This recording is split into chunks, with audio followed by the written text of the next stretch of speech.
탄두만 추가하면 즉시 ICBM 재진입체 전환 가능. 미국 국방부 연구소의 평가는 충격적이었습니다. 대한민국 핵무장 현실화. 미국은 당황했어요. 핵추진 잠수함 기술도 줬고 핵연료 재처리 협상도 열어줬죠. 왜일까요? 통제 가능하다고 믿었으니까요. 한국은 늘 테이블 밖에 있는 나라. 보호받는 동맹. 미국 손바닥 안. 워싱턴은 그렇게 확신했습니다. 그런데 바로 그 순간 대한민국은 조용히 증명해 보였죠. 누리호 발사 성공. KPS 독자 항법 시스템 구축. 재진입체 실험까지. 미국은 뒤늦게 깨달았죠. 한국은 이미 핵무기를 만들 수 있는 모든 조건을 갖췄다는 걸. 하지만 더 충격적인 건 그 다음이었습니다. 한국은 핵을 만들지 않기로 선택한 겁니다. 그럼 우리가 선택한 건 무엇이었을까요? 이야기 시작하기 전에 좋아요와 구독 버튼 가볍게 한번 눌러주시면 저 감동 이야기 서은비에게 정말 따뜻한 격려가 됩니다. 지금 어디에서 이 영상을 시청하고 계신지 아래 댓글에 나눠주세요. 30분. 그게 전부였습니다. 평양에서 워싱턴까지 ICBM이 날아오는데 걸리는 시간이죠. 저는 20년간 그 30분을 계산하며 살아왔습니다. 그런데 며칠 전 제 책상 위에 올라온 서류 한 장이 그 20년을 전부 부정했습니다. 저는 에드워드 하이먼입니다. MIT에서 항공우주공학 박사 학위를 받았고 미 공군 전략사령부에서 15년을 근무했죠. 제 업무는 명확했어요. 전 세계에서 날아올 수 있는 모든 미사일을 추적하고 위협도를 평가하며 30분 안에 대응 옵션을 대통령에게 제시하는 것. 데이터와 팩트만 믿는 사람이었습니다.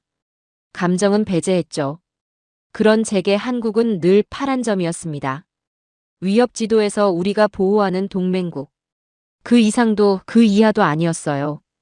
어느 금요일 오후였습니다. 리사 하트먼이 제 사무실 문을 두드렸죠. 국방부 산하 첨단무기연구소 분석관이었습니다. 그녀는 평소와 달리 표정이 굳어 있었어요. 하이먼 박사님, 이거 좀 보셔야 할 것 같습니다. 책상 위에 놓인 보고서 표지에는 이렇게 적혀 있었습니다. 대한민국 재진입체 기술 실험 결과 분석 긴급 검토 요망. 재진입체. ICBM이 대기권을 뚫고 들어올 때 탄두를 보호하는 핵심 기술이죠. 마하 20이 넘는 극초음 속으로 떨어지면서 대기와의 마찰로 표면 온도가 6000도를 넘어갑니다.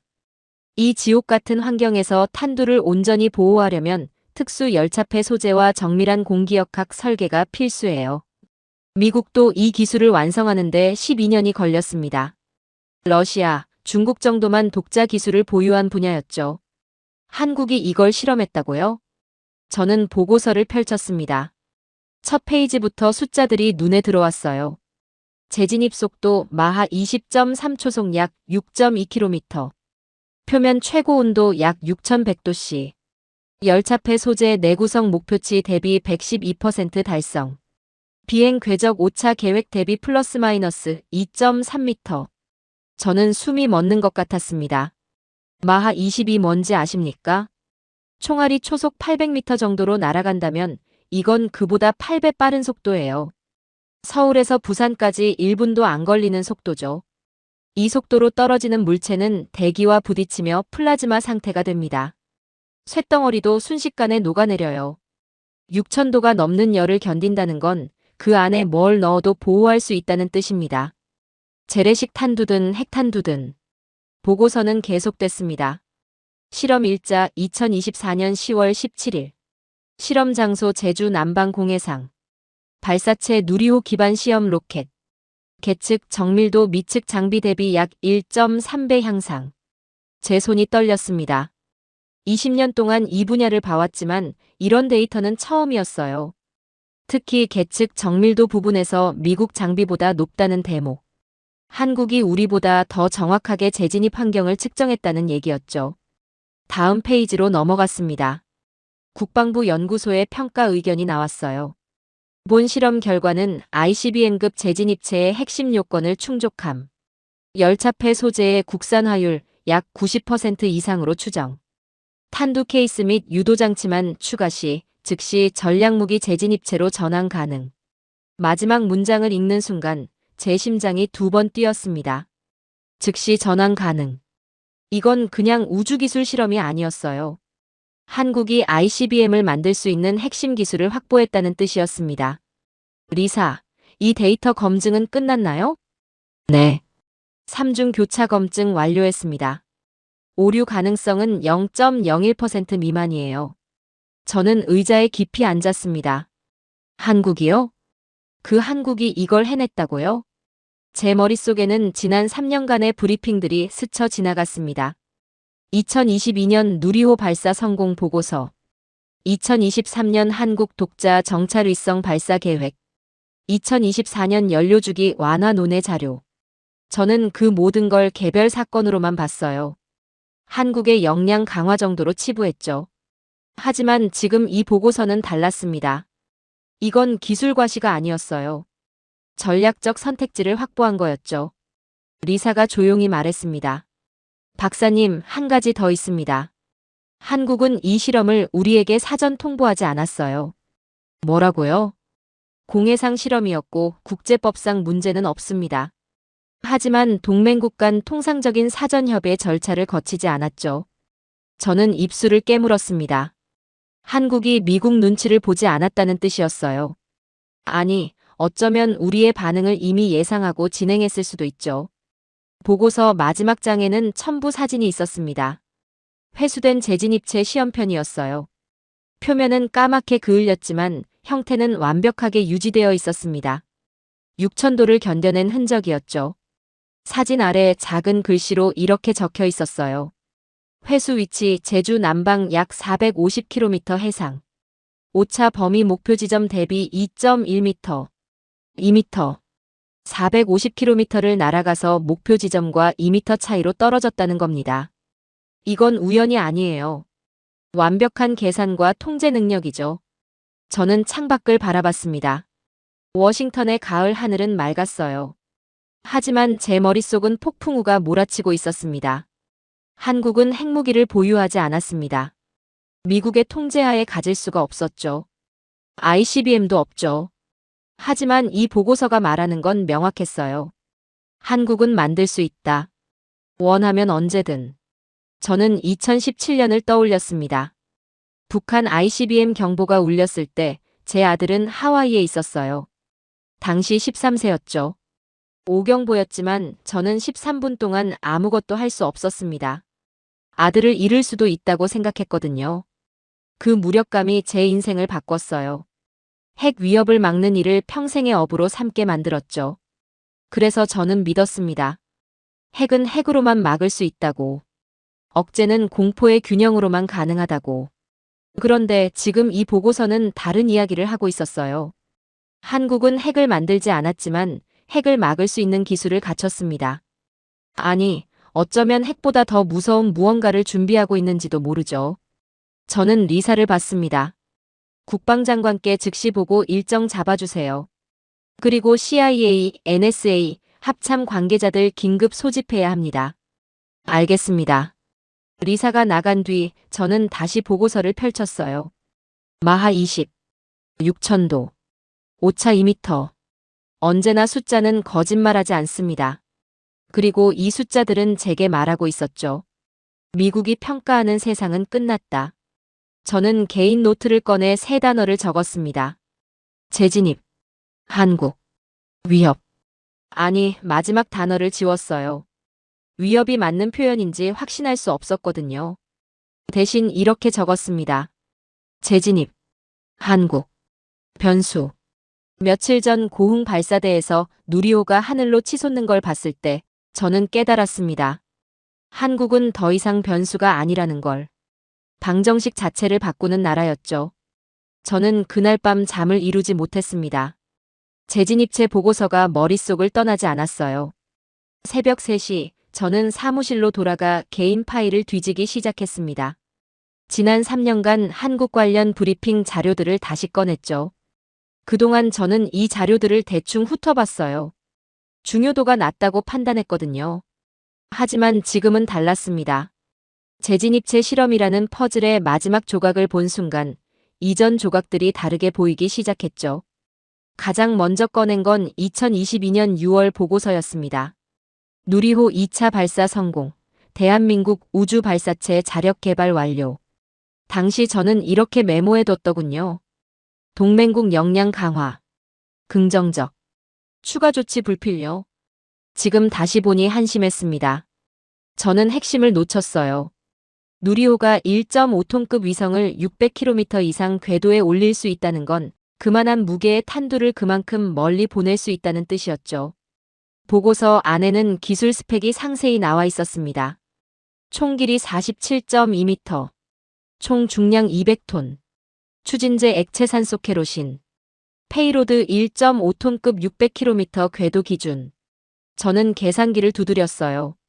만약 궤도 고도를 낮추고 탄도 비행으로 전환하면 사거리는 최소 3,000km 이상 나올 겁니다. 괌까지 닿는 거리죠. 그리고 한국은 이 발사체를 완전히 독자 기술로 만들었어요. 엔진부터 유도 제어 시스템까지 전부 자체 개발이었습니다. 외국 기술에 의존하지 않았다는 뜻이죠. 저는 다음 파일을 열었습니다. 2023년 4월 자료였어요. 대한민국 한국형 위성항법 체계 구축 발표. KPS. 한국이 독자적으로 구축하는 위성항법 시스템이었습니다. 미국의 GPS, 러시아의 글로나스, 중국의 베이더우와 같은 거죠. 당시 브리핑에서 분석관은 이렇게 말했어요. 민간 활용 목적입니다. 자율주행차, 드론 배송 같은 거요. 저는 고개를 끄덕였었죠. 그래, 경제 발전용이겠지. 하지만 지금 생각하면 완전히 틀렸습니다. 위성항법 시스템은 군사작전의 핵심이에요. 정밀타격 무기는 GPS 없이는 작동하지 않거든요. 미사일이 목표물을 오차 몇 미터 안에 명중시키려면 정확한 위치 정보가 필수죠. 그런데 한국이 독자 항법 시스템을 갖추면 미국 GPS에 의존하지 않아도 됩니다. 우리가 신호를 차단해도 한국은 독자적으로 작전을 수행할 수 있어요. 보고서에는 KPS 위성 7기 구축 계획이 나와 있었습니다. 2035년까지 완성 목표.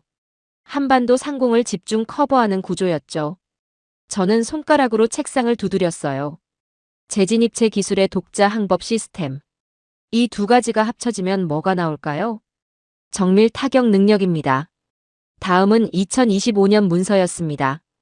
한미 원자력 협정 개정론의 연료주기 완화 협상 진행 중. 연료주기. 원자력 발전소에서 나온 사용 후행 연료를 재처리하는 기술이죠.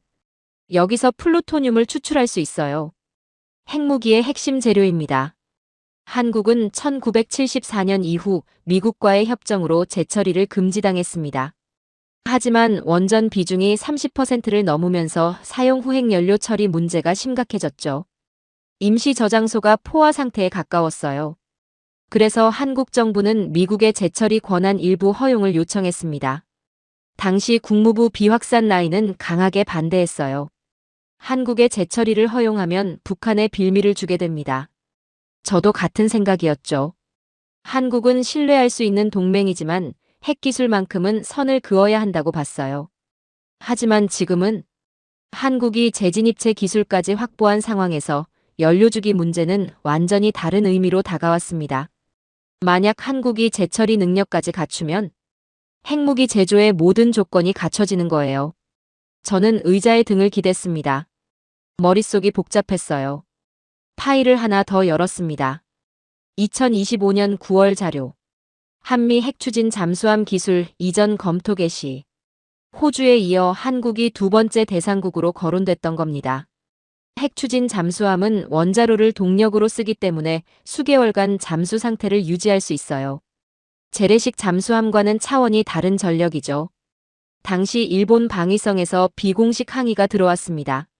한국이 핵추진 기술을 확보하면 동북아 균형이 무너진다. 저는 그 항의를 무시했어요. 한국은 우리 동맹이고 일본보다 북한 위협에 더 직접적으로 노출돼 있으니까요. 하지만 지금 생각하면 일본의 우려에도 이유가 있었습니다. 핵추진 잠수함을 운용하려면 고농축 우라늄이 필요해요. 농축 기술과 노하우가 축적되는 거죠. 그리고 그 기술은 핵무기 개발로 이어질 수 있습니다. 저는 모니터 화면을 응시했어요. 누리호, KPS, 연료주기, 핵추진 잠수함, 개별적으로 보면 전부 정당한 기술 개발이었습니다. 하지만 전체를 놓고 보면 이건 퍼즐이었어요. 한국은 조용히 한 조각 한 조각 맞춰가고 있었던 겁니다. 저는 과거 제 결정들을 떠올렸습니다. 2022년 누리호 발사 때 저는 말했죠. 우주 개발은 국가 위상 향상이다. 지원해줘야 한다.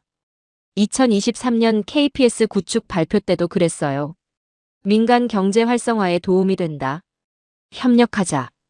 2025년 연료주기 논의 때는 이랬습니다. 환경 문제 해결이 우선이다. 조건부로 검토할 수 있다. 저는 한국을 계속 보호해야 할 동맹으로만 봤어요. 스스로 판단하고 선택하는 주체로 보지 않았죠. 오만이었습니다. 저는 새 파일을 만들어 타자를 치기 시작했어요. 한국 전략 역량 재평가, 통합 분석. 제목 아래 3가지 항목을 적었습니다.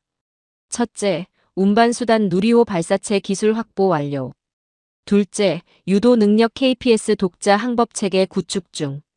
셋째, 탄두 보호 재진입체 기술 실험 성공. 그리고 잠재 항목 2가지를 추가했죠. 넷째, 핵물질 생산 연료주기 협상 진행 중. 다섯째, 은폐 플랫폼 핵 추진 잠수함 기술 이전. 5가지 요소. 이게 전부 갖춰지면 어떻게 될까요? 한국은 사실상 핵무장 능력을 완성하는 겁니다. 저는 화면을 보며 중얼거렸어요. 이건 우연이 아니야. 한국은 계획을 갖고 움직이고 있었습니다. 조용하고 치밀하게, 전략적으로. 저는 과거 브리핑들을 하나씩 다듬며 자책했어요. 저는 한국을 관객이라고 불렀습니다. 전략 테이블에 앉지 못하는 나라라고 여겼죠. 틀렸습니다. 한국은 이미 테이블 옆에 서 있었어요. 아니, 어쩌면 자기만의 테이블을 만들고 있었는지도 모릅니다. 새벽 5시가 넘어서야 저는 사무실을 나섰습니다. 워싱턴의 거리는 고요했어요. 하지만 제 머릿속은 경보음으로 가득했죠. 한국은 핵무기를 만들지 않았습니다. 아직은요. 하지만 만들 수 있는 모든 조건을 갖춰가고 있었어요. 그리고 더 무서운 건 이 모든 게 합법적이라는 겁니다. 국제법 위반도 없고 조약 파기도 없어요. 한국은 규칙 안에서 움직이고 있었죠. 저는 차에 시동을 걸며 생각했습니다. 이 나라를 과소평가한 건 내 실수였어. 다음 주 월요일, 저는 국방장관실에서 브리핑을 해야 했습니다.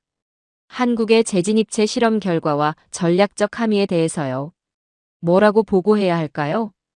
한국이 위협입니다 라고 말할 순 없었어요. 동맹국이니까요. 하지만 아무 문제 없습니다 라고도 할 수 없었습니다. 제가 본 건 명백한 변화였거든요.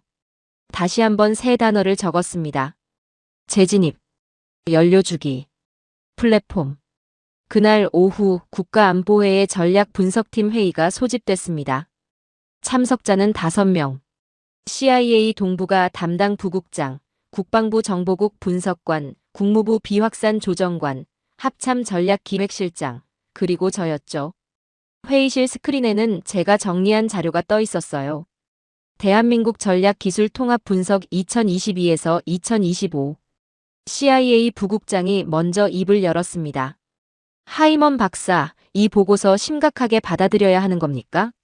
네. 저는 20년간 이 일을 해왔습니다만 이런 속도는 처음입니다. 저는 타임라인 차트를 띄웠어요. 2022년 누리호 발사 성공부터 재진입체 실험 성공까지. 국방부 분석관이 차트를 보며 말했습니다. 이 정도면 비정상적으로 빠른 거 아닙니까? 미국도 재진입체 기술 완성하는데 12년 걸렸는데. 저는 새 자료를 띄웠습니다. 주요국 재진입체 기술 개발 소요 기간 비교. 미국 1950년대 시작, 1962년 완성 약 12년. 소련 1955년 시작, 1968년 완성 약 13년. 중국 1990년 시작, 2002년 완성 약 12년. 한국 2021년 시작, 2025년 실험 성공 약 5년. 보시다시피 한국은 5년 만에 해냈습니다. 미국이 걸린 시간의 4분의 1도 안 되는 기간이죠. 합참실장이 고개를 저었어요. 말이 안 됩니다. 기술 난이도를 생각하면 불가능한 속도인데요. 저도 처음엔 그렇게 생각했습니다. 그래서 외부 기술 유입 가능성을 검토했어요. 러시아, 중국, 심지어 북한 루트까지. 하지만 흔적이 없습니다. CIA 부국장이 끼어들었죠. 그럼 순수 자체 개발이라는 겁니까? 그렇습니다. 한국은 누리호 개발 과정에서 축적한 공기역학 데이터와 열차폐 소재 기술을 재진입체에 그대로 적용했어요. 이미 기반이 있었던 겁니다. 저는 다음 슬라이드를 넘겼습니다. 한국 열차폐 소재 국산화율 약 90%. 국방부 분석관이 숨을 들이켰어요. 90%면 거의 독자 기술 아닙니까? 맞습니다. 미국 국방부 연구소 평가에 따르면 한국의 엔지니어링 속도는 비상식적이라고 표현됐습니다. 통상적인 개발 속도를 3배 이상 앞지른 거죠. 회의실이 잠시 조용해졌습니다. 저는 계속 설명했어요. 더 심각한 건 한국이 이 기술을 민간 주도로 개발했다는 점입니다. 한국항공우주연구원이 주축이 됐고 민간 기업들이 협력했어요. 군이 직접 개입한 흔적이 거의 없습니다. 국무부 조정관이 팔짱을 꼈습니다. 그게 왜 더 심각합니까? 민간 기술은 통제가 어렵습니다. 군사 기술이면 국제조약으로 규제할 수 있지만 민간 우주 기술은 합법이에요. 한국은 완벽하게 합법적인 경로로 전략 무기 기술을 확보한 겁니다. 저는 다음 자료를 넘겼습니다. 일본 방위성에서 보낸 비공식 문서였어요. 한국 전략 기술 개발에 대한 우려 긴급. 문서 내용을 요약하면 이랬습니다. 한국이 재진입체 기술, 핵추진 잠수함, 연료주기 권한 3개를 동시에 확보할 경우 일본의 전략적 입지는 근본적으로 위태로워진다.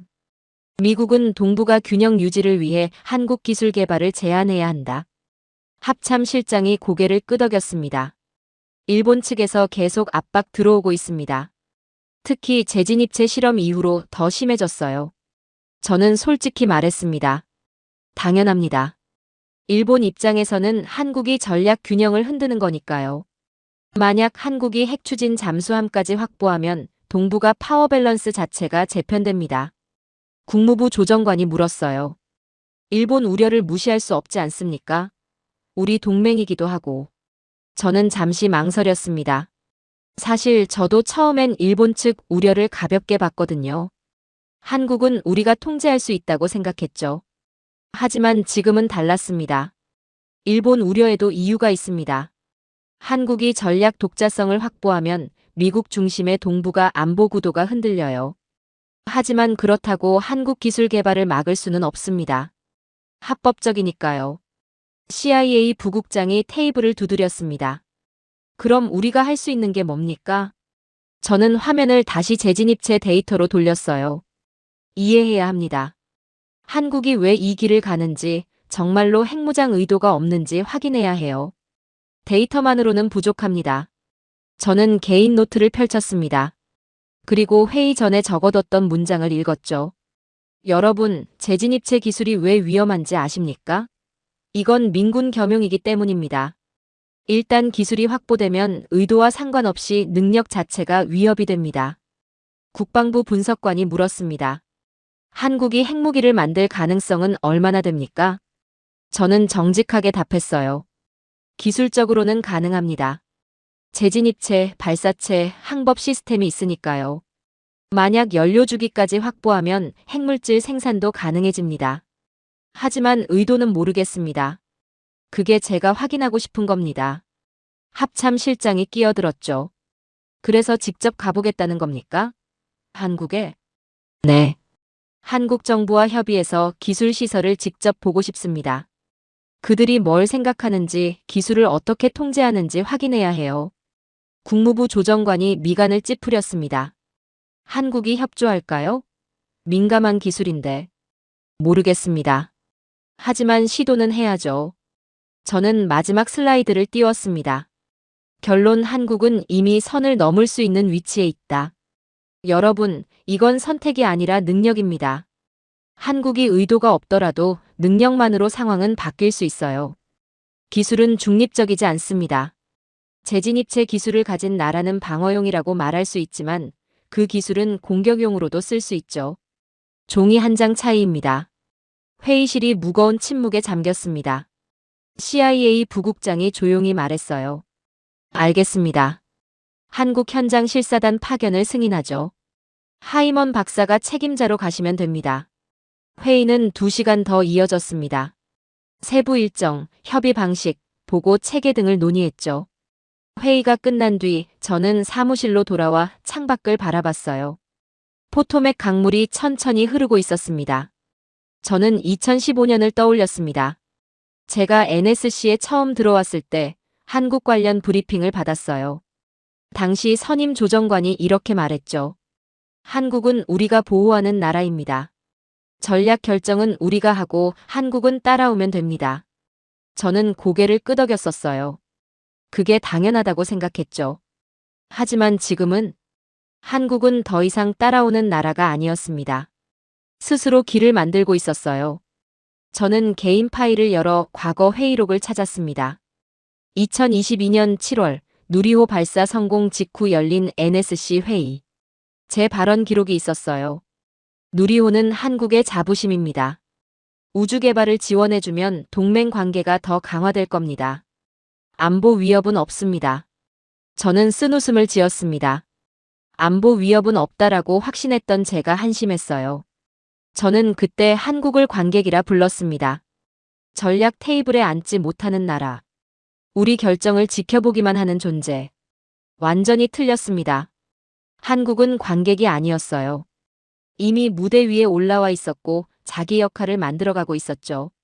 저는 노트에 한 문장을 적었습니다. 오만은 내 쪽이었다. 한국은 보호받는 대상이 아니라 이미 설계하는 나라였다. 그날 밤 저는 집에 가지 않고 사무실에 남았습니다. 한국 관련 자료를 밤새 다시 읽었어요. 누리호, KPS, 재진입체, 연료주기, 핵잠수함. 이 조각들이 하나의 그림을 만들고 있었습니다. 그림의 제목은 명확했어요. 전략적 자율성.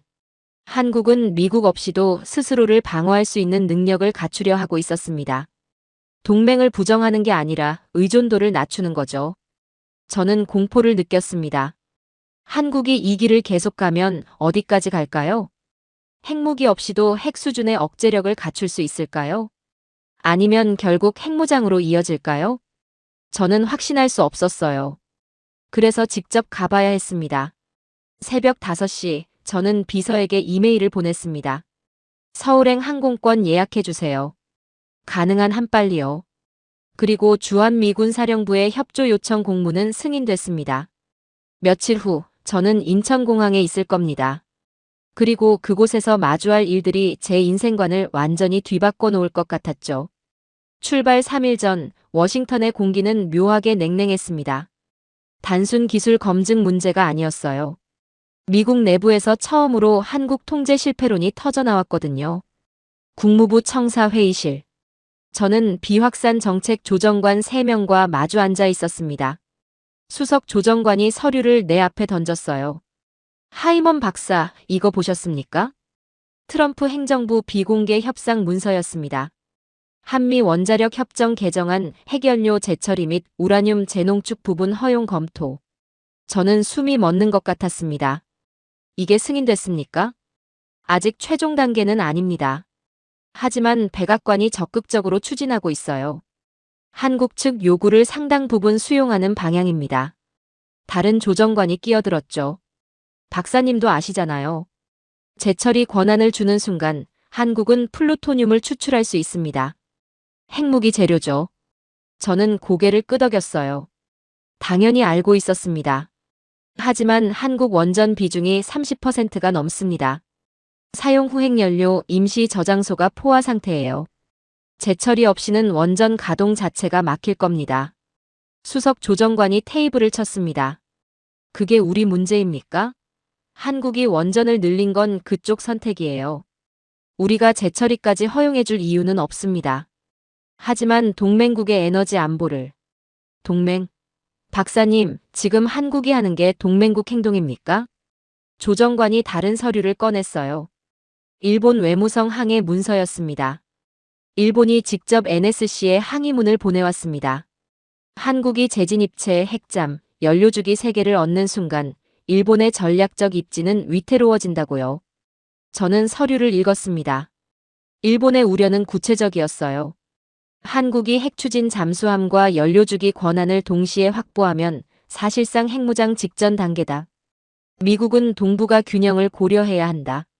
수석 조정관이 팔짱을 꼈습니다. 일본 말이 틀렸습니까?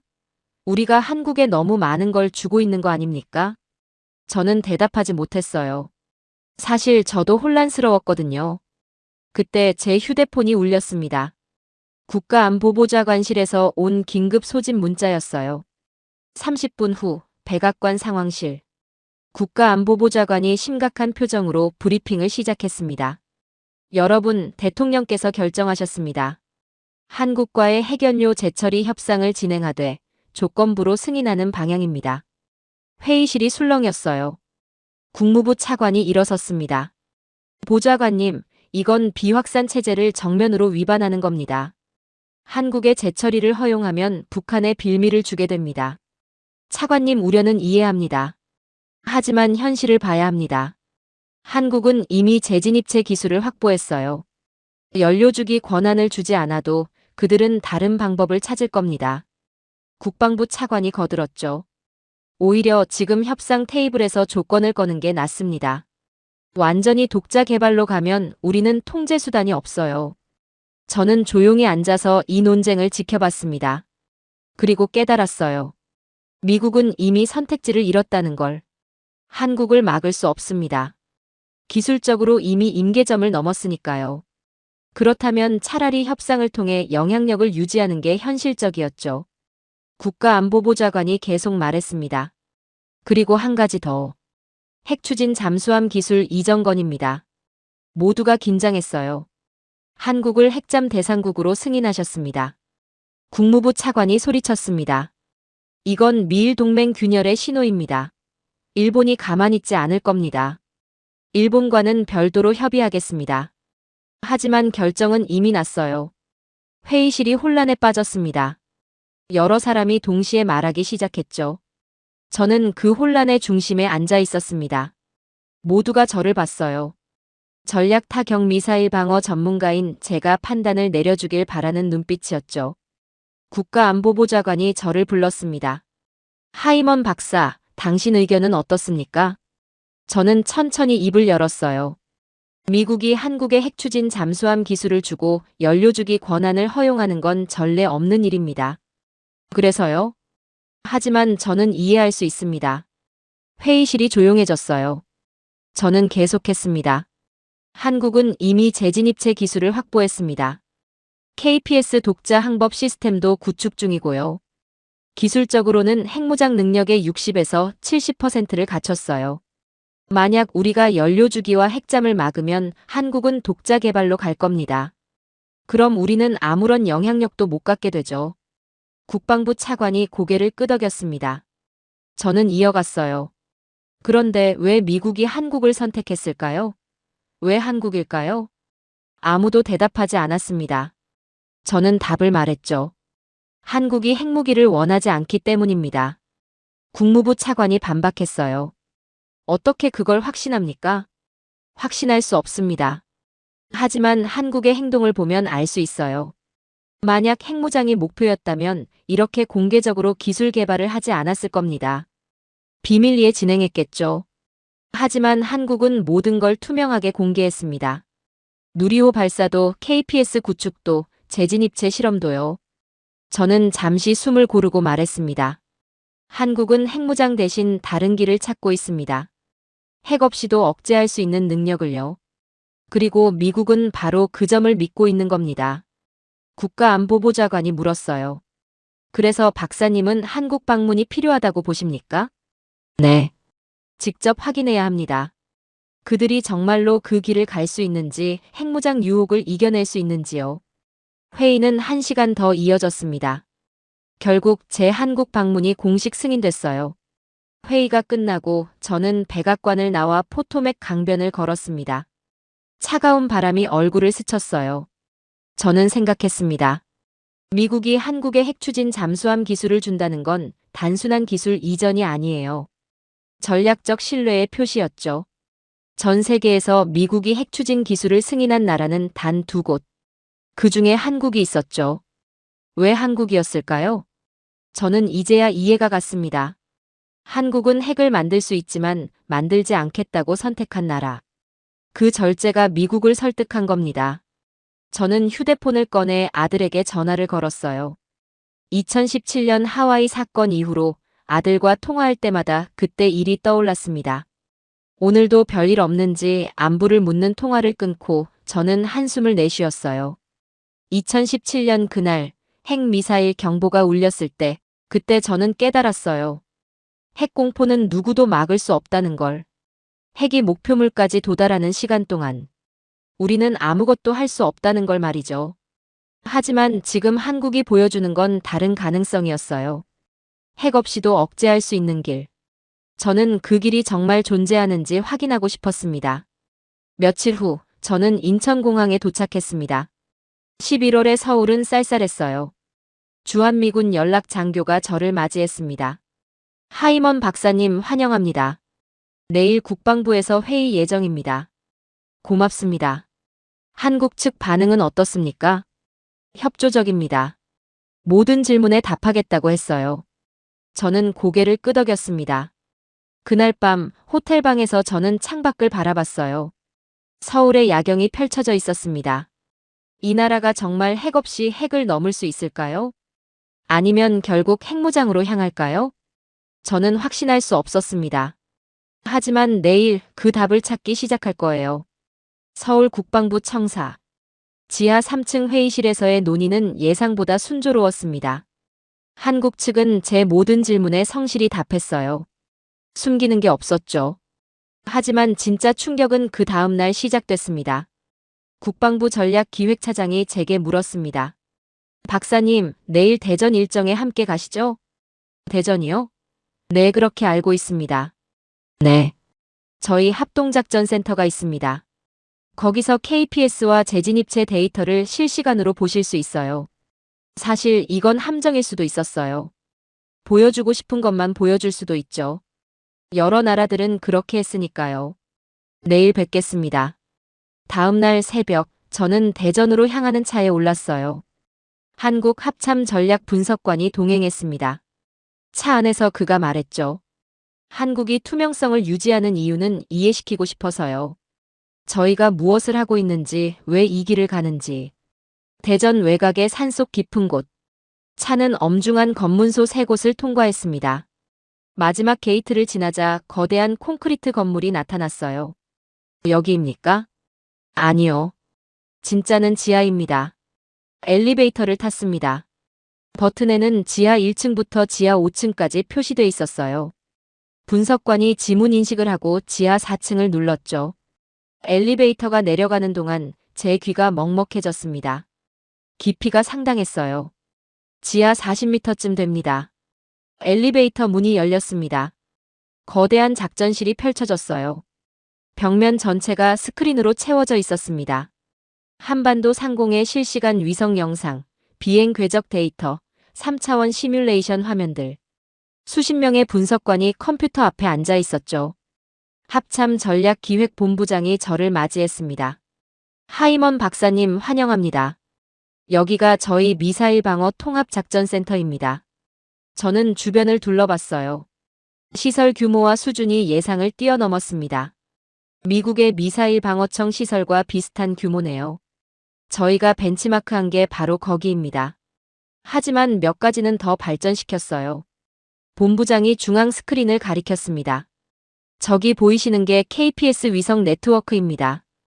현재 3기가 운용 중이고 2027년까지 7기 체제로 완성할 예정이에요.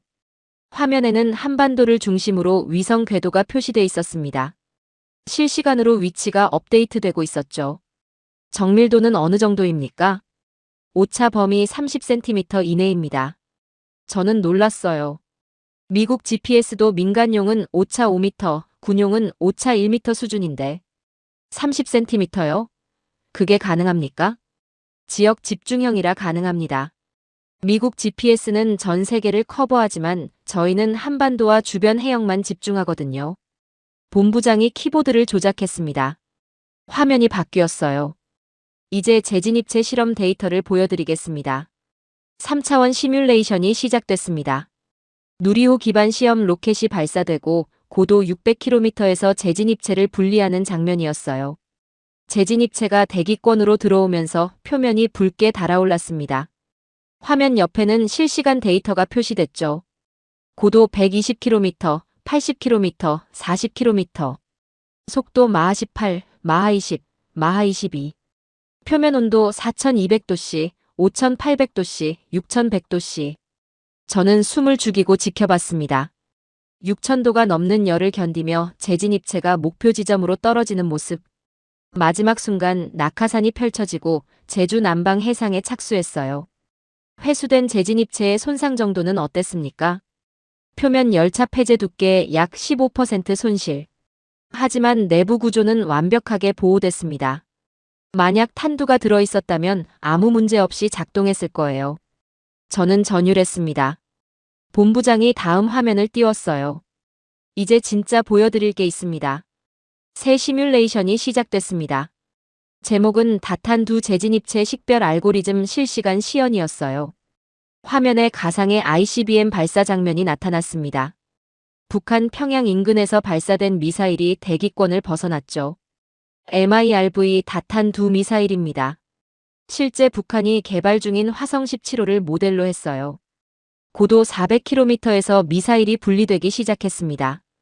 탄두 6개와 미끼 12개, 총 18개 물체가 흩어졌어요. 저희 시스템이 이걸 어떻게 처리하는지 보십시오. KPS 위성이 18개 물체를 추적하기 시작했습니다. 각 물체의 궤적, 속도, 회전율, 열신호가 실시간으로 분석됐어요. 불과 15초 만에 화면의 결과가 나타났습니다. 탄두 6개는 빨간색, 미끼 12개는 파란색으로 분류됐죠. 저는 믿을 수 없었어요. 이게 실시간으로 구분한 겁니까? 네. 저희 알고리즘은 질량, 궤적 안정성, 열방출 패턴 3가지를 동시에 분석합니다. 미끼는 가벼워서 대기 저항을 더 많이 받아요. 궤적이 미세하게 흔들리죠. 그걸 포착하는 겁니다. 젊은 연구원이 설명을 이어받았습니다. 오차 범위는 평균 50m 이내입니다. 미국 시스템 대비 정확도가 20에서 30% 높아요. 저는 그 연구원을 봤습니다. 30대 초반으로 보였어요. 어떻게 이런 정밀도가 가능합니까? KPS 덕분입니다. 독자 항법 시스템이 있으니 GPS 신호 교란을 걱정할 필요가 없어요. 그리고 한반도 집중 관측이라 데이터 밀도가 높죠. 본부장이 끼어들었습니다. 박사님, 여기서 중요한 게 뭔지 아십니까? 저는 이미 알고 있었습니다. 적 탄두를 정확히 추적할 수 있다는 건 우리 탄두도 정확히 유도할 수 있다는 뜻입니다. 바로 그거였습니다. 방어와 공격은 같은 기술이에요. 적 미사일을 추적하는 알고리즘은 우리 미사일을 유도하는 데도 쓸 수 있죠. 연구원이 조용히 말했습니다. 적 탄두를 추적할 수 있으면 우리 탄두도 어디로 가야 할지 계산할 수 있습니다. 종이 한 장 차이예요. 저는 그 말에 온몸이 얼어붙는 것 같았습니다. 한국은 방어 시스템을 만들었다고 말하지만 이건 공격 시스템으로도 완벽하게 전환 가능했어요. 본부장이 화면을 껐습니다. 박사님, 이제 이해하시겠습니까? 저희는 이미 핵 없이도 정밀 타격이 가능합니다. 재진입체 기술, KPS 항법 시스템, 실시간 분류 알고리즘. 이 3가지만 있으면 어떤 목표물도 오차 수십 미터 안에 맞출 수 있어요. 저는 말문이 막혔습니다. 그럼 한국은 사실상 전략 타격 능력을 갖춘 겁니까? 기술적으로는 그렇습니다. 하지만 저희는 그걸 쓰지 않을 겁니다. 어떻게 확신합니까? 본부장이 저를 똑바로 봤습니다. 박사님, 저희가 원했던 건 핵무장이 아닙니다. 자율방어 능력이에요. 미국이 없어도 북한 위협을 스스로 막아낼 수 있는 능력. 그게 전부입니다. 저는 그의 눈을 봤습니다. 진심이었어요. 하지만 여전히 의문이 남았습니다. 능력이 있으면 유혹이 생깁니다. 지금은 쓰지 않겠다고 해도 상황이 바뀌면. 연구원이 끼어들었죠. 박사님, 저희는 그 유혹을 이겨낼 겁니다. 왜냐하면 저희는 다른 길이 있다는 걸 알거든요. 핵 없이도 억제할 수 있는 길을요. 저는 그들을 바라봤습니다. 이 사람들은 진심으로 믿고 있었어요. 핵무기 없이도 전략적 균형을 만들 수 있다고. 하지만 워싱턴은 이 말을 믿을까요? 작전센터를 나오며 저는 본부장에게 물었습니다. 이 시스템을 개발한 사람이 몇 명입니까? 핵심 인력 7명입니다. 7명요? 저는 충격을 받았습니다. 미국의 미사일 방어청은 수백 명이 투입되는데 한국은 핵심이 7명. 이걸 진행한다고요? 본부장이 웃었습니다. 박사님, 놀라실 거 없습니다. 한국 엔지니어들은 빠르거든요. 그리고 절실하고요. 지상으로 올라오는 엘리베이터 안에서 저는 생각했습니다. 이건 단순 기술이 아니에요. 한국은 전략 패러다임을 바꾸려 하고 있었습니다. 핵무기 중심의 억제 구조를 벗어나 정밀 타격과 정보 우위로 균형을 만드는 모델. 이게 정말 가능할까요? 저는 확신할 수 없었습니다.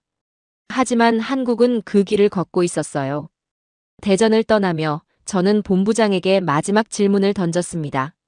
만약 북한이 핵 위협을 강화하면 어떻게 하시겠습니까? 그래도 핵무장 안 하시겠습니까? 본부장이 단호하게 답했습니다. 안 합니다.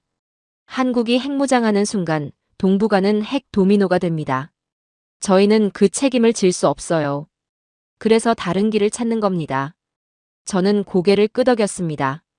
그날 밤 서울로 돌아오는 차 안에서 저는 창밖을 바라봤어요. 어둠 속을 달리는 차 안에서 저는 제 세계관이 흔들리는 걸 느꼈습니다. 저는 평생 믿어왔어요. 핵은 핵으로만 막을 수 있다고. 억제는 공포의 균형으로만 가능하다고. 하지만 한국이 보여준 건 다른 가능성이었습니다. 정밀도와 확실성으로 만드는 억제.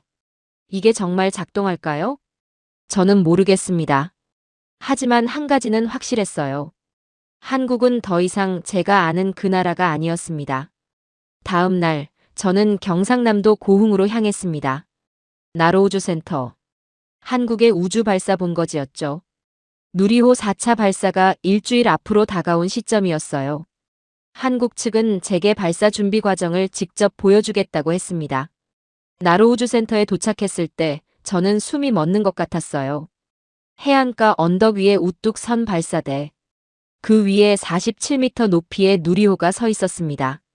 한국항공우주연구원 발사운영 본부장이 저를 맞이했습니다. 하이먼 박사님, 자문으로 참여해 주셔서 감사하고 환영합니다. 오늘은 최종 점검 단계입니다. 함께 보시죠. 발사통 제동 안으로 들어갔어요. 거대한 스크린들과 수십 개의 콘솔이 있었습니다. 엔지니어들이 조용히 작업하고 있었죠. 본부장이 설명했습니다. 지금은 발사 7일 전 최종 시스템 점검 중입니다. 1단 엔진 사기, 2단 엔진 일기, 페어링 분리 장치, 자세 제어 시스템까지 전부 다시 확인해요. 한 엔지니어가 체크리스트를 들고 있었습니다. 항목이 수백 개였어요. 저는 그 엔지니어에게 다가갔습니다. 실례지만 이 체크리스트는 몇 항목입니까? 847개입니다. 전부 사람이 확인합니까? 네. 자동화된 부분도 있지만 최종은 사람 눈으로 확인합니다. 저는 감탄했어요. 미국 발사체도 이 정도로 꼼꼼하게 점검하지는 않거든요. 본부장이 저를 발사대 쪽으로 안내했습니다. 누리호를 가까이서 볼 수 있었어요. 저게 전부 한국 기술입니까? 네. 엔진부터 구조체, 전자장비까지 국산화율 100%입니다. 나사 하나까지 전부 저희가 만들었어요.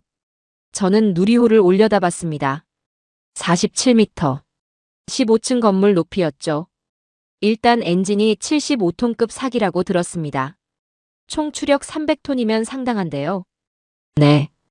200톤짜리 발사체를 들어올리려면 그 정도는 필요합니다. 저는 계산했어요. 추력 300톤이면 중형 ICBM급 엔진입니다. 사거리 5,000km는 거뜬히 나오죠. 본부장이 제 생각을 읽은 듯 말했습니다. 박사님, 이 엔진으로 ICBM을 만들 수 있냐고 물으시려는 거죠? 저는 고개를 끄덕였어요. 기술적으로는 가능합니다. 하지만 저희는 그럴 생각이 없어요. 이건 우주로 가는 엔진입니다. 하지만 군사 전용이 가능하지 않습니까? 본부장이 한숨을 쉬었습니다. 맞습니다. 가능해요. 하지만 박사님, 저희를 믿어주십시오. 한국은 그 선을 넘지 않을 겁니다. 저는 그 말을 곱씹었습니다. 믿음의 문제였죠. 발사통 제동으로 돌아왔을 때 젊은 여성 엔지니어가 제게 다가왔습니다. 박사님, 제가 유도 제어 담당 김민지입니다. 질문 있으시면 말씀하세요. 유도 제어요? KPS를 사용합니까? 네. 누리호는 발사 후 KPS 신호로 실시간 궤적을 보정합니다. 오차를 최소화하죠. 정밀도는 어느 정도입니까? 목표 궤도 대비 오차 1km 이내입니다. 600km 궤도에 정확히 안착시킬 수 있어요. 저는 놀랐습니다. 1km 오차면 사실상 완벽한 수준이에요. 이 정밀도면 다른 용도로도 쓸 수 있겠네요. 김민지가 저를 똑바로 봤습니다. 박사님 말씀이 군사 용도를 의미하는 거라면 네, 가능합니다. 하지만 저희는 그걸 원하지 않아요. 왜입니까? 저희는 우주에 가고 싶거든요. 무기가 아니라 인공위성을 쓰고 싶습니다. 그 말이 제 가슴을 쳤습니다. 저는 발사통 제동을 둘러봤어요.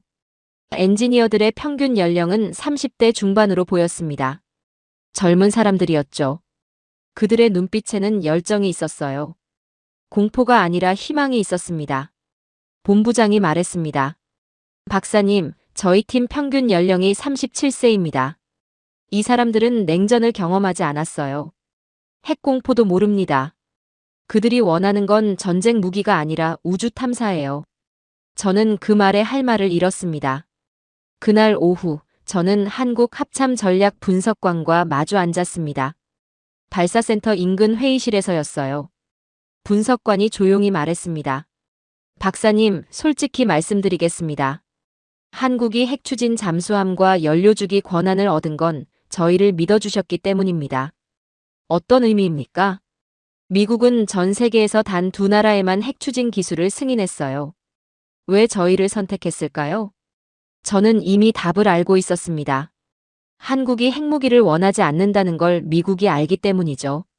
정확합니다. 저희는 핵을 만들 수 있지만 만들지 않기로 선택했어요. 그 절제가 미국을 설득한 겁니다. 분석관이 자료를 꺼냈습니다. 2025년 트럼프 행정부가 한국과 핵연료 재처리 협상을 시작한 건 저희 기술 수준을 인정했기 때문입니다. 어차피 막을 수 없다면 협상 테이블에서 조건을 거는 게 낫다고 판단한 거죠. 하지만 그 조건이 뭡니까? 투명성입니다. 저희는 모든 재처리 시설을 IAEA 사찰에 개방하기로 했어요. 숨길 게 없습니다. 저는 고개를 끄덕였습니다. 분석관이 계속 말했어요. 핵잠수함도 마찬가지입니다. 미국이 기술을 준 건 저희가 그 기술을 평화적으로만 쓸 거라고 믿었기 때문이에요. 만약 핵무장 의도가 있었다면 절대 승인하지 않았겠죠. 저는 그 말이 맞다는 걸 알았습니다. 워싱턴에서 벌어진 격렬한 논쟁. 국무부 비확산 라인의 반대. 일본의 항의. 그 모든 걸 뚫고 한국이 승인받을 수 있었던 건 미국 정부가 한국을 믿었기 때문이었어요. 핵무기를 만들 수 있지만 만들지 않을 나라. 그 신뢰였습니다. 저는 창밖을 바라봤습니다. 나로우주센터 발사대가 보였어요. 누리호가 조용히 서 있었죠. 정밀 타격 능력. 독자 항법 시스템. 실시간 분류 알고리즘. 이 세 가지만 있으면 핵무기 없이도 충분한 억제력을 만들 수 있다는 주장. 저는 여전히 확신할 수 없었습니다. 이게 정말 작동할까요? 하지만 한 가지는 분명했어요. 한국은 그 길을 선택했고 미국은 그 선택을 존중했습니다. 저는 분석관에게 물었습니다. 일주일 후 발사를 직접 볼 수 있습니까? 물론입니다. 저는 고개를 끄덕였습니다. 누리호 발사. 그걸 직접 보면 제 의문의 답을 얻을 수 있을 것 같았어요. 한국이 정말로 핵 없이 핵을 넘을 수 있는지, 아니면 결국 핵무장으로 향할지. 며칠 후 새벽, 저는 발사통 제동에 서 있었습니다. 그리고 그곳에서 본 광경은 제 인생을 바꿔놓았죠. 공기가 차가운 11월 새벽. 나로우주센터 발사통 제동은 긴장감으로 가득했습니다. 저는 발사통 제동 옆 VIP 관측실에 있었습니다. 유리창 너머로 엔지니어들이 일하는 모습이 보였어요. 대형 스크린에는 발사통 제동과 동일한 영상이 중계되고 있었죠. 거대한 스크린에는 발사대 위에 누리호가 비춰지고 있었습니다. 조명을 받아 하얗게 빛나는 47m 발사체. 새벽 어둠 속에서 그 모습은 장엄했어요. 발사온 영 본부장의 목소리가 스피커에서 흘러나왔습니다. 발사 60분 전입니다. 최종 시스템 점검을 시작합니다. 스크린에는 실시간 체크리스트가 떠올랐어요. 수백 개의 항목이 하나씩 확인되며 녹색으로 바뀌었습니다. 제 옆에 서 있던 한국 합참 전략 분석관이 조용히 말했습니다. 박사님, 긴장되시죠? 네. 저는 미국인인데도. 솔직히 말하면 그렇습니다. 저희도 마찬가지예요. 누리호 4차 발사지만 매번 떨립니다. 저는 스크린을 응시했어요. 이건 단순한 우주 발사가 아니었습니다. 한국이 선택한 길의 증명이었죠. 핵무기 대신 우주기술, 공포 대신 정밀도, 파괴력 대신 확실성. 과연 이 길이 작동할까요? 발사 30분 전. 산화제 주입 시작합니다. 스크린에 누리호 1단부 모습이 클로즈업 됐습니다. 액체 산소가 탱크 안으로 들어가고 있었어요. 영하 183도의 초저온 액체였죠. 온도 센서 그래프가 급격히 떨어졌습니다. 탱크 외벽에 서리가 하얗게 맺혔어요. 연료 주입 시작합니다. 이번엔 케로신이 투입됐습니다. 200톤 발사체의 85%가 연료였어요. 그 엄청난 에너지가 누리호를 우주로 밀어올리는 겁니다. 저는 계산했습니다. 만약 이 엔진을 탄도 미사일에 쓴다면 사거리 5,000km는 거뜬히 나올 거예요. 하지만 한국은 그 선택을 하지 않았습니다. 발사 10분 전. 자동 발사 시퀀스 전환합니다. 발사통 제동 안의 공기가 더욱 팽팽해졌어요. 엔지니어들이 각자 콘솔 앞에 집중하고 있었습니다. 젊은 여성 엔지니어가 유도 제어 콘솔 앞에 앉아 있었어요. 그녀의 손이 키보드 위에서 빠르게 움직였습니다. KPS 신호 수신 정상. 유도 알고리즘 최종 확인 완료. 불과 30살 남짓한 엔지니어가 600km 궤도 진입의 핵심을 담당하고 있었어요. 발사 5분 전. 내부 전원으로 전환합니다. 누리호가 지상 전력 공급에서 분리됐습니다. 이제 발사체는 독자적으로 작동하는 거예요. 스크린 한쪽에 비행 계획이 표시됐습니다. T127초 1단 분리, T274초 페어링 분리, T852초 2단 엔진 정지, T859초 위성 분리 고도 600km. 모든 게 초 단위로 계획돼 있었습니다. 1초만 어긋나도 실패할 수 있는 정밀한 일정이었죠. 발사 1분 전. 최종 폴링 시작합니다. 각 시스템 담당자들이 하나씩 보고했어요. 추진 제어, 고. 유도 항법, 고. 구조열, 고. 전기전자, 고. 지상 통제, 고. 모든 시스템이 준비됐습니다. 30초 전. 엔진 점화 시퀀스 시작. 스크린 속 누리호 하단에서 희미한 연기가 피어올랐어요. 엔진 예열이 시작된 겁니다. 저는 숨을 멈췄습니다. 10, 9, 8. 카운트다운이 시작됐습니다. 제 심장이 카운트다운에 맞춰 뛰었어요. 4, 3, 2, 1. 점화. 그 순간 누리호 하단에서 거대한 화염이 폭발했습니다. 75톤급 엔진 4기가 동시에 점화된 거예요. 총 추력 300톤. 오렌지색 화염이 발사대를 완전히 뒤덮었습니다. 26. 누리호가 천천히 들어올려지기 시작했어요. 200톤의 거대한 발사체가 화염을 뿜으며 하늘로 솟구쳤습니다. 저는 넋을 잃고 지켜봤어요. 발사 소음이 3초 후 발사통 제동까지 전달됐습니다. 건물이 흔들렸어요. 창문이 떨렸죠. 하지만 아무도 신경 쓰지 않았습니다. 모두가 스크린만 응시하고 있었어요. 발사만으로 환호성을 지르지 않았죠. 더 중요한 게 남아 있었거든요. 누리호는 점점 속도를 높였습니다. 하늘을 찢으며 올라갔죠. 고도 1km 통과. 비행 정상. 김민지의 목소리가 들렸습니다. 유도 시스템 정상.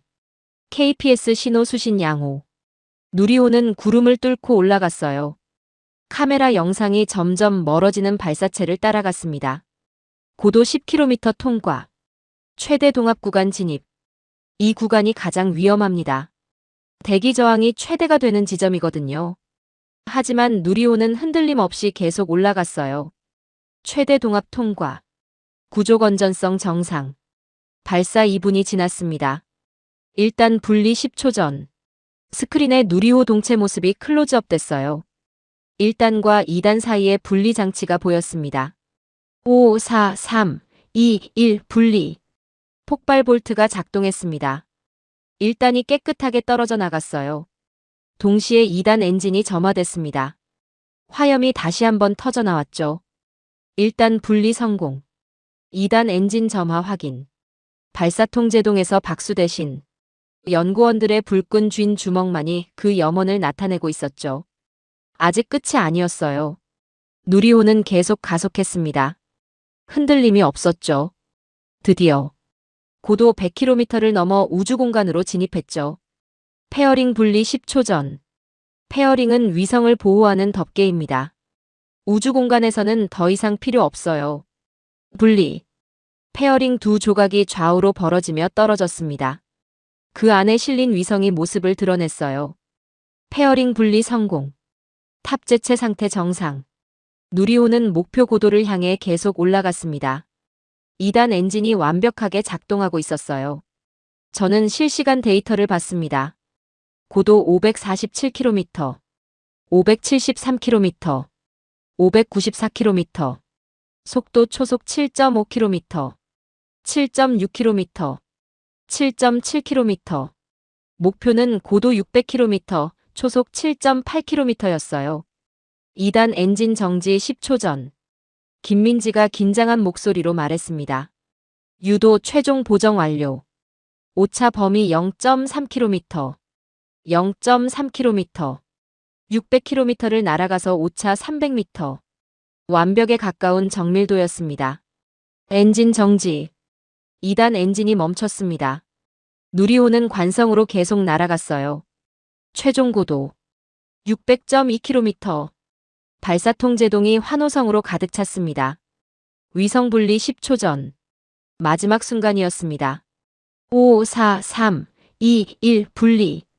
위성이 누리호에서 떨어져 나갔어요. 독자적인 궤도로 진입한 겁니다. 위성 분리 성공. 태양 전지판 전개 확인.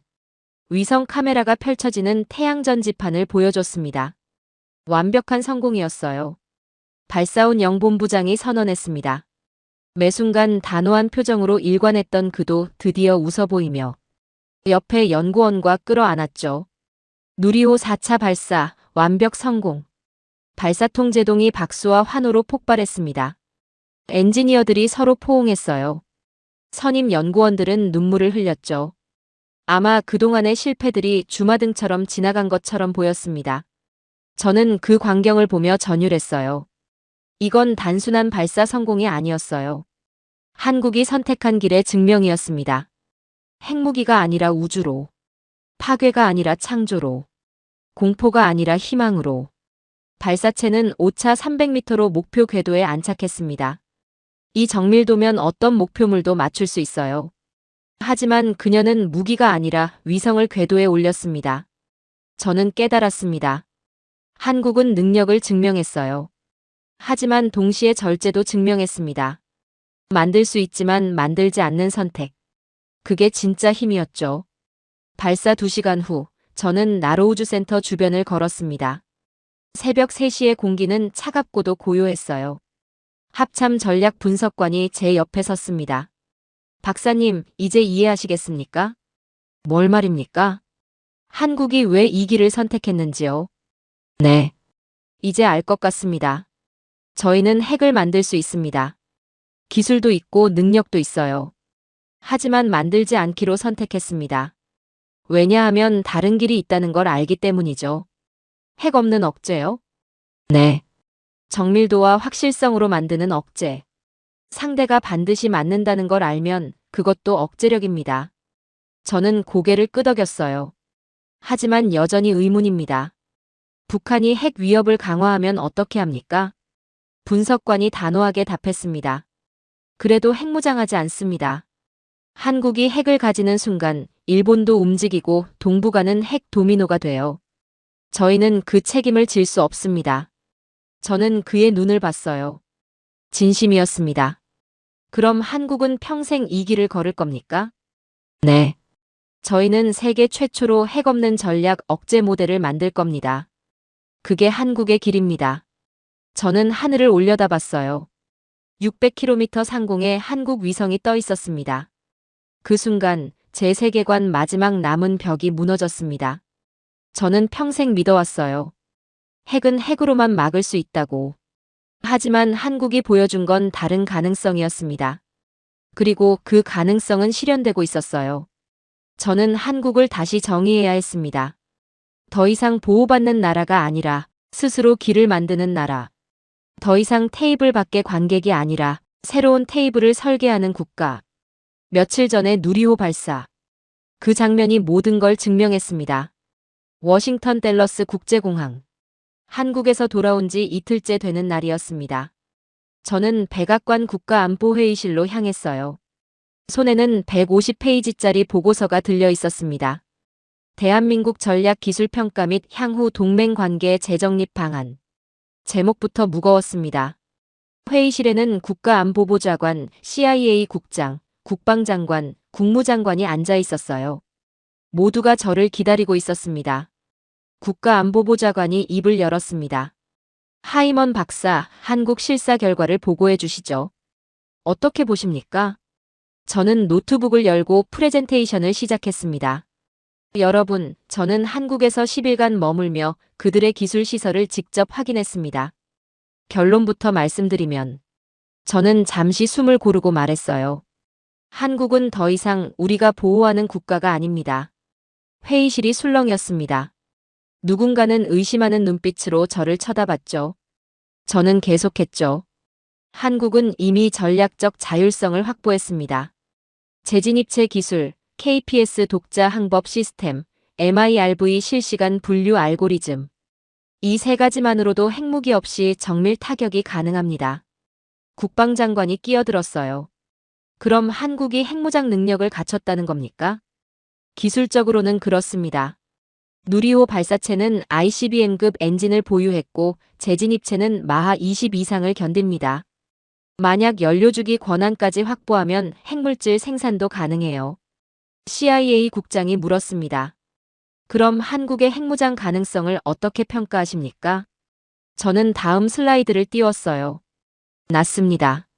거의 없다고 봅니다. 왜 그렇게 생각하십니까? 한국은 핵무장 대신 다른 길을 선택했기 때문입니다. 저는 누리호 발사 영상을 재생했습니다. 거대한 화염이 발사대를 뒤덮고 47m 발사체가 하늘로 솟구치는 장면. 여러분, 이 발사체의 엔진으로 ICBM을 만들 수 있습니다. 하지만 한국은 위성을 쏘아 올렸어요. 파괴가 아니라 창조를 선택한 겁니다. 국무장관이 회의적으로 말했습니다. 하지만 의도는 언제든 바뀔 수 있지 않습니까? 맞습니다. 하지만 한국은 그 의도를 스스로 제약하는 시스템을 만들었어요. 저는 다음 자료를 보여줬습니다.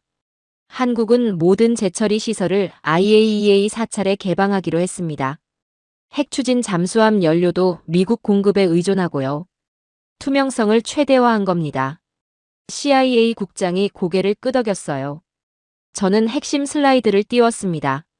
한국형 억제 모델 핵 없는 전략 억제. 한국은 세계 최초로 핵무기 없이 전략적 억제력을 갖추려 합니다. 정밀도, 확실성, 투명성. 이 세 가지 원칙으로요. 국방장관이 물었습니다. 그게 정말 작동할까요? 저는 솔직하게 답했어요.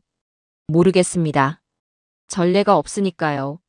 하지만 한국은 그 길을 걷고 있고 우리는 그 선택을 존중해야 합니다. 현재의 미국이 한국을 가장 신뢰하는 동맹국으로 평가하는 것도 이 이유겠죠. 국가안보보좌관이 팔짱을 꼈습니다. 박사님 추천은 뭡니까? 저는 보고서 마지막 장을 펼쳤어요. 한국을 동등한 전략 파트너로 재정의해야 합니다. 보호받는 국가가 아니라 함께 전략을 설계하는 국가로요. 구체적으로요. 첫째, 한미 미사일 방어 체계를 통합해야 합니다. 한국의 KPS와 미국의 조기경보 시스템을 연결하면 동북아 억제력이 크게 향상될 겁니다. 저는 다음 항목으로 넘어갔어요. 둘째, 한국의 우주기술을 나토 표준으로 인정해야 합니다. 그들의 재진입체와 발사체 기술은 세계 5위권입니다. 셋째, 핵 연료주기 협상을 조속히 마무리해야 합니다. 지금 협상 테이블에 있을 때 조건을 걸어야 해요. 독자 개발로 가면 우리는 영향력을 잃습니다. 국무장관이 반대했습니다. 하지만 일본 반발이 심할 텐데요. 일본과는 별도 협의가 필요합니다. 하지만 한국을 막는 건 이미 불가능해요. 기술적 임계점을 넘었으니까요. 회의실이 조용해졌습니다. 저는 마지막 슬라이드를 띄웠어요. 결론, 한국은 핵 없는 핵무장국. 여러분, 제가 한국에서 본 건 능력과 절제의 공존이었습니다. 그들은 핵을 만들 수 있지만 만들지 않았어요. 그 선택이 우리를 설득했고, 우리는 핵 추진 잠수함과 연료주기 권한을 승인했습니다. 국가안보보좌관이 물었어요. 박사님은 한국을 신뢰합니까? 저는 망설임 없이 답했습니다. 네. 저는 한국을 믿습니다. 그들이 선택한 길을 존중하고 우리도 그 길을 지원해야 한다고 봅니다. 회의는 2시간 더 이어졌습니다. 격렬한 논쟁도 있었죠.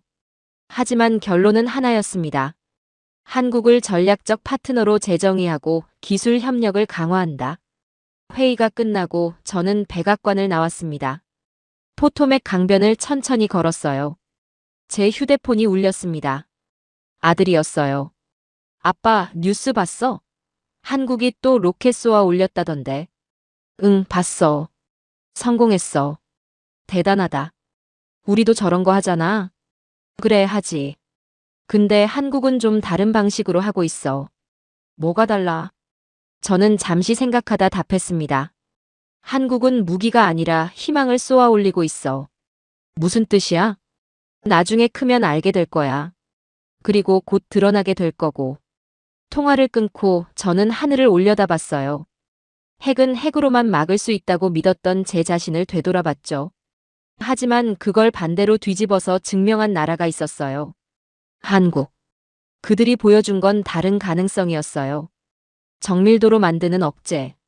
확실성으로 쌓는 평화. 투명성으로 얻는 신뢰. 핵무기 없이도 전략적 균형을 만들 수 있다는 증명. 저는 사무실로 돌아가 컴퓨터를 켰습니다. 그리고 개인 노트에 한 문장을 적었어요. 한국은 이제 테이블에 앉는 나라가 아니다. 테이블을 만드는 나라다.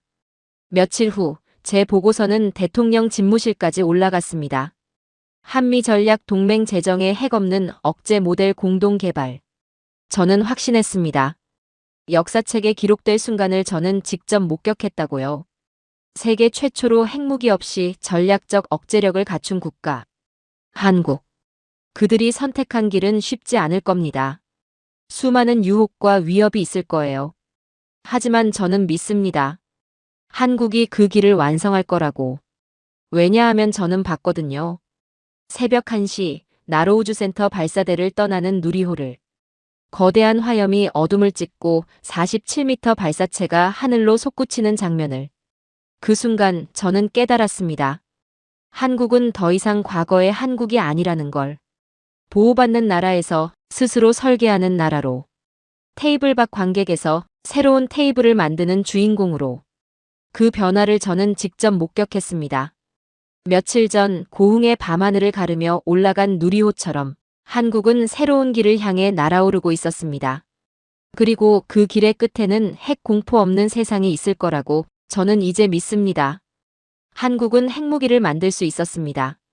재진입체 기술도 발사체도 항법 시스템도 갖췄으니까요. 하지만 한국은 그 힘을 쓰지 않기로 선택했어요. 핵 대신 우주로. 파괴 대신 창조로. 공포 대신 희망으로. 세계 최초 핵 없는 전략 억제 모델. 한국이 걷고 있는 이 길은 쉽지 않을 겁니다. 하지만 우리는 해냈습니다. 누리호처럼 스스로 하늘을 열었으니까요. 여러분은 어떻게 생각하십니까? 한국이 선택한 이 길 끝까지 완성할 수 있을까요? 핵무기를 만들 수 있지만 만들지 않는 나라. 그 절제와 용기가 세상을 바꿀 수 있다고 믿으십니까? 며칠 전 새벽 누리호가 증명한 대한민국의 선택을 담은 오늘의 사연을 함께 해주셔서 감사합니다.